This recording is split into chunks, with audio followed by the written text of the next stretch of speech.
Sono passati esattamente 5 mesi, 6 giorni e 10 ore dall'ultima volta che abbiamo fatto un trekking in montagna e per quanto il piede non sia ancora al 100% abbiamo deciso di fasciarlo con un bel chi se ne frega e partire. Con la speranza che la neve ne attutisca il carico abbiamo preparato attrezzatura, zaini e ciaspole. Gli obiettivi sono due: raggiungere Malga Grantagar e compiere l'anello del lago del Predil.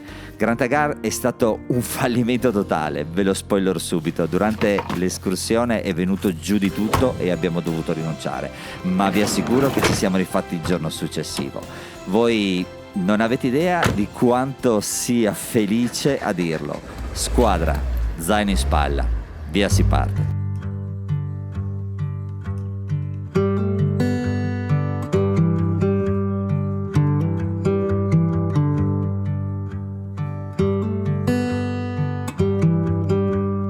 Ecco, iniziamo subito dal peggio. Come vi avevo accennato, l'idea come prima tappa era quella di raggiungere Malga Grantagar, bellissimo punto di ristoro che in estate è aperto e raggiungibile in auto.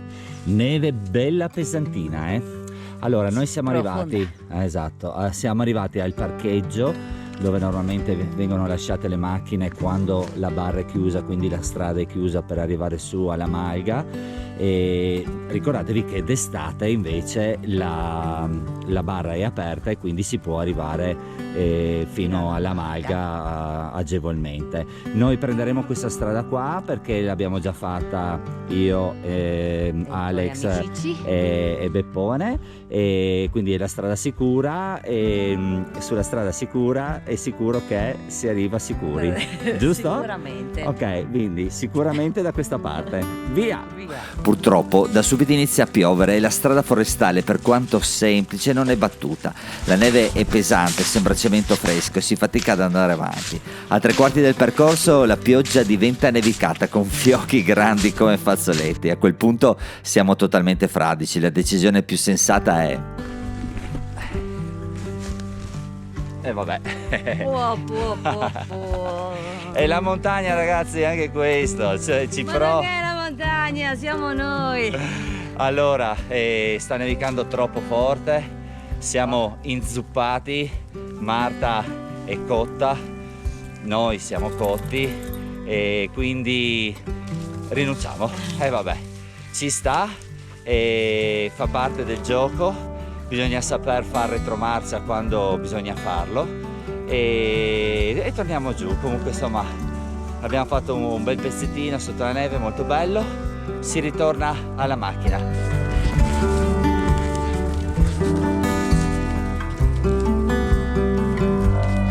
L'avevano chiamata e lei è arrivata. È arrivata. Come si dice in friulano? Le bevi inclamate e arrivate. Ecco, di mortacci. Posso dire qualcosa io in bisiaco? Sì. No, è meglio di no. Sarebbe stato stupido e inutile andare avanti. Ad essere sincero, non ricordo di un'uscita dove ci siamo impiombati così tanto. Comunque poco male perché avevamo ancora un jolly da giocare. 1, 2, 3, ciak, si gira. Siamo stati fuori dai giochi per un po' di tempo, ma c'è un motivo ben che valido. Quindi Forse perché abbiamo comprato casa. abbiamo comprato casa e quindi abbiamo messo su lampadari negli ultimi mesi. Benissimo. Non solo. Ok, si ritorna a fare le bellissime camminate. Eccoci qua, sentiero del lago di Raibl. Sarà un giro forse ad anello, vediamo, perché il ritorno sarebbe sulla strada, quindi dobbiamo un attimino decidere e non resta che dire. Via si parte. Il lago del Predil, in friulano Rabil, è un lago montano che si trova nel territorio del comune di Treviso. Siamo ad un'altitudine relativamente bassa, sotto i 1000 metri, ma la zona è molto fredda e questo fa sì che in inverno non sia raro trovare questo specchio d'acqua ghiacciato. Con una lunghezza di circa 1,5 km, l'anello si riesce a chiudere in circa 3 ore, a seconda delle condizioni della neve, ovviamente soste escluse. In estate vi è un vero e proprio sentiero segnalato, mentre in inverno, per quanto intuitivo, in certi punti bisogna ragionare e capire quale direzione prendere. Alcuni tratti, per quanto non difficili, sono da percorrere prestando attenzione e per questo motivo ci sentiamo di consigliarlo solo a chi ha una certa padronanza con le ciaspole. Per lunghi tratti costeggerete il lago godendo di panorami ghiacciati molto suggestivi. Sicuramente questo è un trekking che vi consigliamo di fare sia in inverno che in estate. In entrambe le situazioni godrete di scenari e paesaggi incredibilmente belli e pittoreschi. Insomma, distese bianche ghiacciate nei mesi freddi e acque azzurro-turchese nella stagione più calda. Allora, tesoro mio, giro ad anello fatto, un Siamo giro riusciti. Sì. molto bello. Sì. Non lo consigliamo alle famiglie con bambini perché la seconda parte a salire su per la montagna non è proprio semplice, Sì. semplice, almeno con la neve. Dopo io non lo so come potrebbe Infatti, essere dipende. d'estate, però con la neve bisogna prestare un po' di no? attenzione, giusto? Ma noi non siamo qua per dare consigli. Vado giù Vabbè, continuiamo. Sono sprofondato fino al collo nella neve. E non siamo qua per dare consigli in questo momento, ma per fare che cosa? Lasciare il sassolino del sorriso. Guarda, tiro finalmente un sospiro di sollievo. Dopo tanto tempo tempo. lasciamo finalmente un sassolino che Cristina ha fatto con tanto amore, un bel gufetto. Lo lasciamo mettiamo qua sul cartellone che indica l'inizio del sentiero. E vabbè, noi abbiamo fatto il Abbiamo nostro, fatto, l'abbiamo fatto. contentissimi. Ora, finalmente, era tanto tempo che non uscivamo e siamo contenti di pubblicare finalmente questo video e ne trovate tantissimi altri sul nostro canale, quindi alla prossima. Ciao.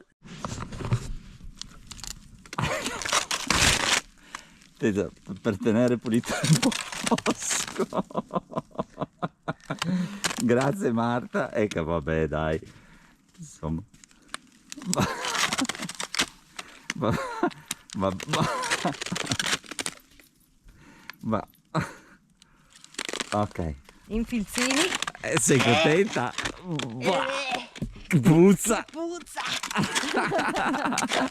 Ecco, a fine video ci tenevo a sottolineare una cosa, chiedo scusa per il montaggio molto approssimativo, ma durante le riprese ho fatto la cazzata di registrare in 10 bit e siccome il mio Mac è un po' vecchiotto, nel momento in cui ho scaricato i file è praticamente scoppiato. Creare il video è stata un'apocalisse, ma ci tenevo a farlo perché questa uscita per me e Cree è stata veramente importante. Nonostante tutto, se vi fa piacere iscrivetevi al canale, grazie per essere arrivati fino a qui, ci vediamo prestissimo, zaino in spalla e alla prossima, ci siete mancati!